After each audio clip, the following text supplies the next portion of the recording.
सम्मिलित करूंगा। वीरेंद्र सिंह जी हमारे स्टेट हेड भी कार्यक्रम में जुड़ चुके हैं। वीरेंद्र जी, क्या खबरें हैं आपके पास इन 5 राज्यों से, राजस्थान, मध्य प्रदेश, छत्तीसगढ़, तेलंगाना और मिजोरम से?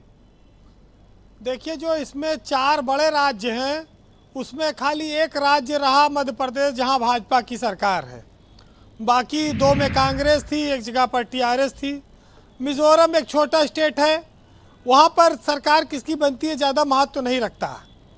लेकिन जो कर्नाटक की जीत के बाद विपक्ष को जो संजीवनी और उत्साह मिला था, उस टेम्पो को बनाए रखने में जो कांग्रेस की भूमिका थी वो अब धीरे धीरे नाकाम साबित हो रही है और वो डाउन हो रहा है। कर्नाटक की जीत के बाद ये मैसेज गया कि बीजेपी को हराया जा सकता है। एक बड़ा गठबंधन बनाया गया इंडिया के नाम पर और बाद में कहा गया कि ये खाली लोकसभा तक सीमित है, विधानसभा में इसकी उपयोगिता नहीं। तो जो एक माहौल बना उसमें कांग्रेस ने खुद ही मट्ठा डाल दिया। जब आप अपने सहयोगियों और साथियों को सम्मान नहीं दे पाएंगे तो ऐसे में बीजेपी को हराना बहुत कठिन काम है। जो राकेश त्रिपाठी बैठे हैं, जो मध्य प्रदेश में बीजेपी खुलेआम हार रही थी, उसने मेकअप कर लिया। 114 रुपये पेट्रोल बेच कर भी आज भाजपा वहाँ सत्ता में दोबारा लौटने की कोशिश कर रही है। त्रिपाठी जी भी काफ़ी मेहनत कर रहे हैं, अच्छा है, उनको ऐसा लग रहा है कि ये लोग, इनकी मेहनत कामयाब होगी। और दूसरा, ब्रजेश जी देखो, नोट बांट के वोट लेने की व्यवस्था बहुत पुरानी है हमारे समाज में, और जिसके पास हमेशा दम दिहाड़ी रहा, पैसा कौड़ी रहा, वो चुनाव मजबूती से लड़ा। चुनाव तो हमेशा संसाधनों का है।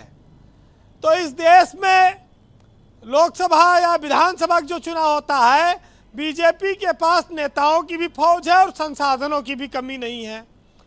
तो ये चीज़ों को अगर एकजुट रहती कांग्रेस तो ज़्यादा बेहतर मुकाबला कर सकती थी। लेकिन अब देखिए क्या होता है। 5 राज्यों के चुनाव इस देश की दिशा को तय करेंगे, इसमें कोई शक नहीं है। एक मैसेज देंगे, एक रास्ता दिखाएंगे। लेकिन ब्रजेश जी, मायावती, अखिलेश यादव, लोकदल मध्य प्रदेश और राजस्थान में यहाँ पर उछल कूद कर रहे हैं ना कि हम भी लड़ाएंगे, 30-35 सीट लड़ जाएं।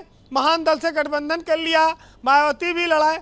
जीते के बाद भले इनके विधायक सब भाग जाते सत्ता के साथ, लेकिन आज तो नुकसान सब इंडिया गठबंधन का हो रहा है। अब वहाँ पर इनको ये बात समझनी चाहिए थी। तो जो गठबंधन कांग्रेस की ताकत बन सकता था वो उनके लिए परेशानी का सबब बना हुआ है। ये एक बड़ी समस्या है। ऐसे में ये लगता है कि भाजपा मध्य प्रदेश और राजस्थान में चुनाव जीत सकती है, क्योंकि राजस्थान में भी कांग्रेस में गुटबाजी रही।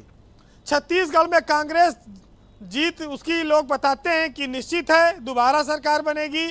तेलंगाना में भी कांग्रेस सरकार बना सकती है, जैसा कि लोग बताते। अब आगे बात आती है उत्तर प्रदेश की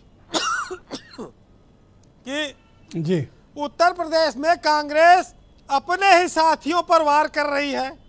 अपने प्रदेश अध्यक्ष को वो रोकती नहीं है। वो भाजपा से ज़्यादा समाजवादी पार्टी की आलोचना कर रहे हैं। ये चीज़ें बीजेपी के लिए तो बहुत अच्छा है कि आपस में लड़ मरो कट मरो, क्या फ़र्क पड़ता है।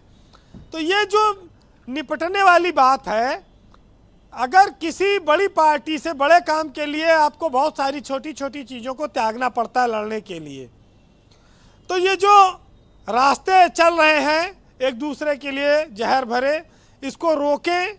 अन्यथा ये साफ है कि भाजपा लोकसभा की तैयारी में तो है ही है।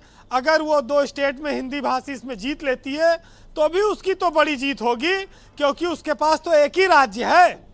अगर 4 बड़े राज्यों में आप देखें तो ये चुनाव कांग्रेस तो अपने आप बहुत सारी चीज़ों को वहाँ पर फैसले गलत हुए, अपने सहयोगियों को साथ लेकर नहीं चल पाई।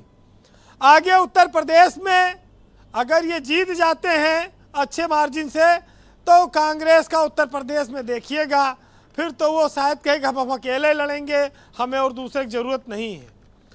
तो बहुत सारी चीज़ें, नेताओं के सलाहकार होते हैं, वो अलग अलग राय देते हैं। लेकिन एक बात आज कहूँगा कि समाजवादी पार्टी ने जब जब गठबंधन किया, लगभग सबसे हर बार नुकसान उसी का हुआ, पर कभी मायावती के साथ, कभी कांग्रेस के साथ। अगर समाजवादी अकेले लड़ी होती तो उससे ज़्यादा बेहतर पोजीशन में रहती। अब ये लोकसभा में आगे देखा जाएगा। बहरहाल एक गठबंधन में रह के दोस्ती का सम्मान न कर पाने पर एक साहित्यकार ने लिखा है, सुनिएगा, कि मोहब्बत में दिखावे की दोस्ती न मिला, अगर गले नहीं मिलता तो हाथ भी ना मिला।